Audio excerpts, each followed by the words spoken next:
Assalamualaikum warahmatullahi wabarakatuh. Selamat datang di Pak Usop Channel. Hari ini kita akan membahas tentang alat-alat yang wajib dimiliki oleh seorang teknisi listrik. Check this out. Oke, yang pertama, alat yang dimiliki oleh teknisi listrik adalah test-pen. Test-pen sangat penting ya, dulur. Apa sih test-pen itu? Test-pen adalah alat yang digunakan untuk mengecek ataupun mengetahui ada tidaknya tegangan listrik pada suatu benda atau rangkaian kelistrikan. Penting sekali ya test-pen ini oleh seorang teknisi listrik, apalagi untuk teknisi pemula.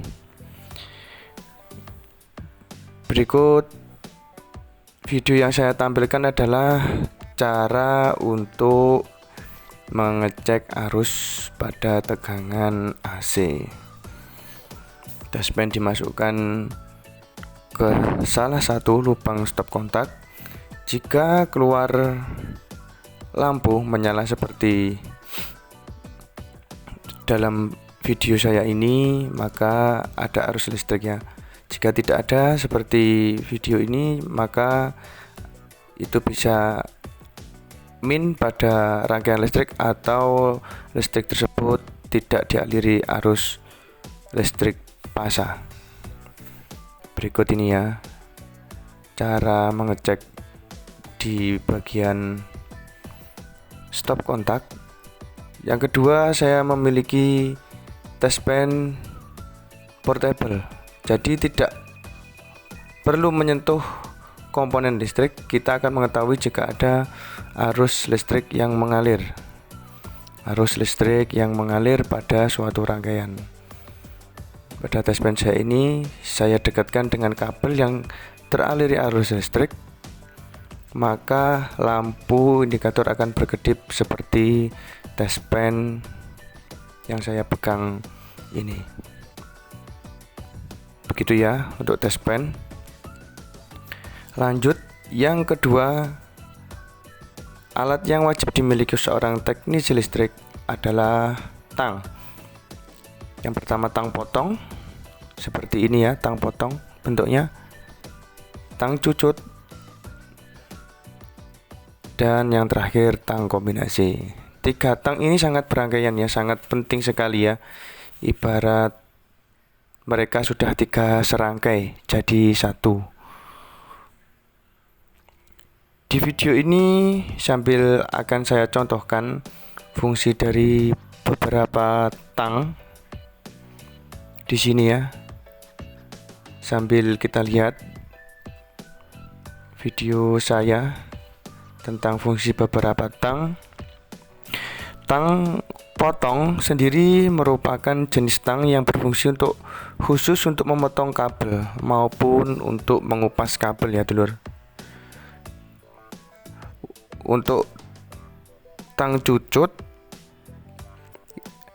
untuk bentuknya seperti kan cucut itu ya. Tang cucut sendiri fungsinya untuk menjepit kabel, serta tang yang terakhir adalah tang kombinasi, fungsinya sebagai penjepit kabel juga bisa, atau penjepit benda atau kabel untuk membengkokkan suatu benda atau kabel tersebut. Jadi jika suatu contoh kejadian kita sedang memperbaiki listrik dengan ada tegangan, kita bisa praktekkan seperti ini. Untuk tang cucut tersebut sebagai pengganti tangan kita ya, dulur. Nah, kurang lebih seperti itu. Jadi tidak rawan. Seperti itu ya fungsinya kalau sedang dialiri listrik. Ini tidak ada aliran listrik, hanya contoh saja fungsi tang kombinasi untuk menyatukan kabel, diputar agar arus masuk. Lanjut video kita ya. Alat yang ketiga adalah obeng. Fungsi obeng tersendiri adalah untuk memasang dan melepaskan skrup dari komponen atau suatu benda. Kita ada satu buah MCB yang ada skrup di dalamnya. Saya akan contohkan fungsi dari obeng tersebut untuk memasang dan melepaskan skrup ya. Skrup di dalam MCB ketika akan memasang kabel harus dikendorkan agar kabel bisa masuk di dalam MCB. Untuk obeng tersendiri biasanya ada dua ya dulur. Ada obeng plus, ada obeng minus di masing-masing ujung pada obeng. Mari kita lihat video ini. Ini saya akan contohkan fungsi obeng pada pemasangan instalasi kabel ke MCB. Seperti ini ya. Kabel dikupas terlebih dahulu. Dan saya contohkan, saya ambil kabel merah.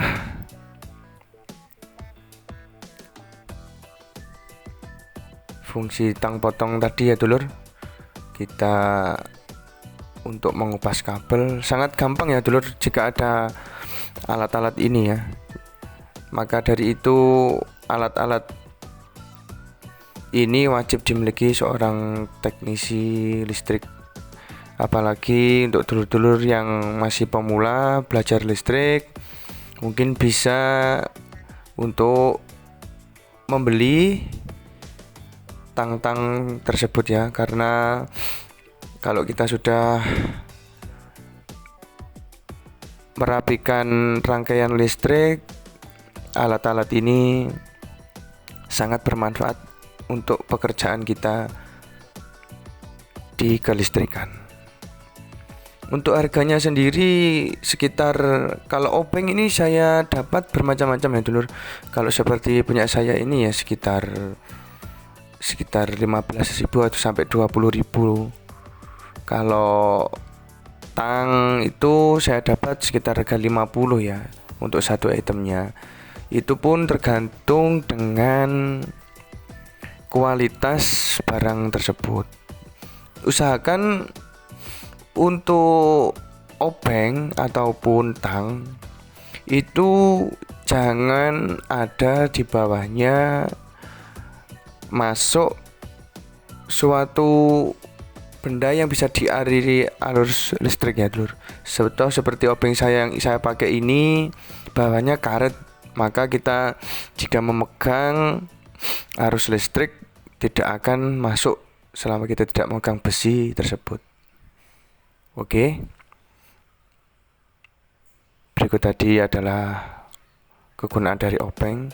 Kita lanjut ke isolasi listrik seperti ini ya dulur.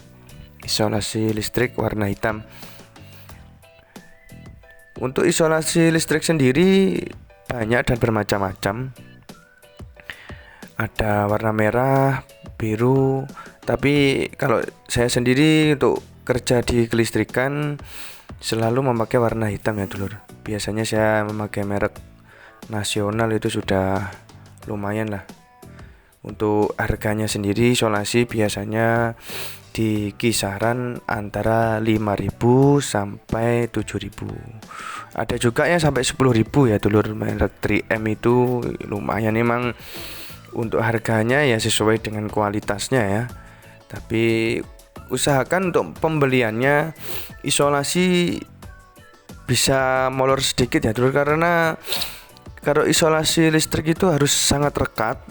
Tidak seperti isolasi kertas yang sifatnya ditarik sedikit sudah sobek. Karena isolasi listrik harus sangat rekat, pengerjaannya rapi karena berhubungan dengan arus listrik sehingga tidak mudah terbakar. Berikut contoh videonya ya dulur.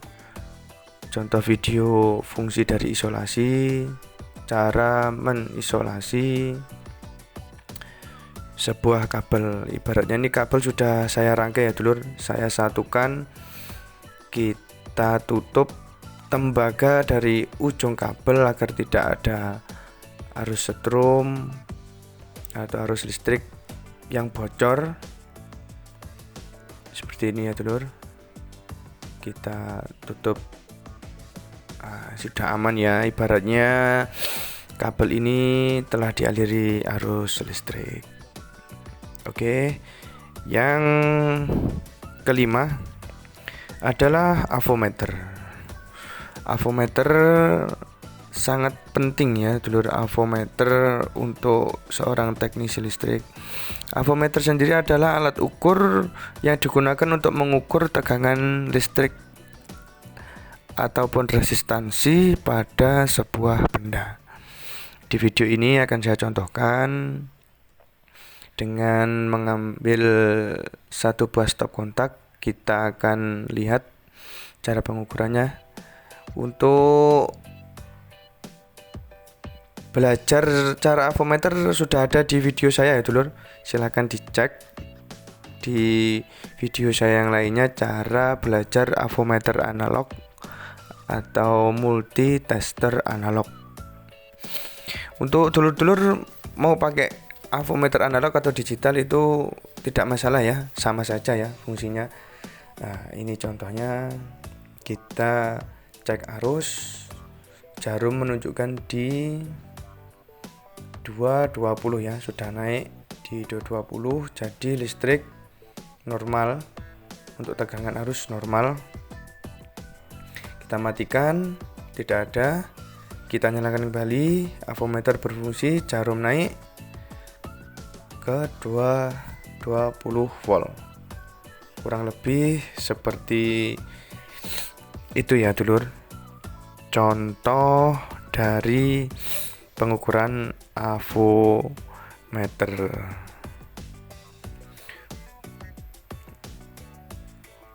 Mungkin untuk avometer saya sarankan beli yang sudah kualitasnya di tengah-tengah ya dulur, agar nilai dari sebuah ukuran tegangan dapat bisa diukur dengan maksimal. Kita lanjut untuk pengukuran sebuah kabel. Ini saya masukkan di selektor buzzer. Di selektor buzzer atau kontinuitas, saya akan contohkan di video ini. Fungsinya dari kontinuitas sendiri seperti yang saya sampaikan di video saya sebelumnya. Cara belajar avometer analog adalah untuk mengecek sambung atau tidaknya kabel, atau sambung atau putusnya kabel. Seperti ini ya dulur. Kita coba sambungkan probe merah dengan probe hitam di masing-masing kabel. Kita cek, itu jarum sudah bergerak. Jadi kabel yang kita ukur di sini sudah tersambung ya dulur. Fungsi dari pembawa avometer sangat bermanfaat ya dulur. Makanya salah satu alat yang wajib dimiliki oleh teknisi listrik adalah avometer sendiri ya. Avometer sangat penting. Kita contohkan untuk kabel saya putus. Kabel saya putus. Saya coba akan isolasi. Saya coba isolasi tersendiri untuk mengecek fungsi dari selektor buzzer atau kontinuitas pada analog.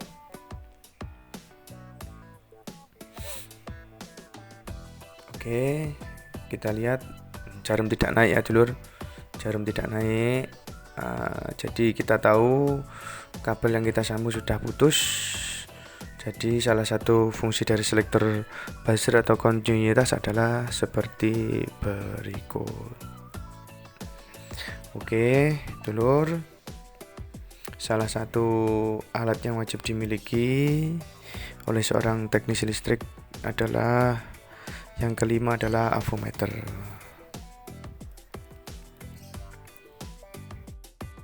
Demikian ya dulur, video saya tentang alat yang wajib dimiliki oleh seorang teknisi listrik. Terima kasih sudah mampir di channel saya. Jangan lupa subscribe Pak Usop channel. Assalamualaikum warahmatullahi wabarakatuh.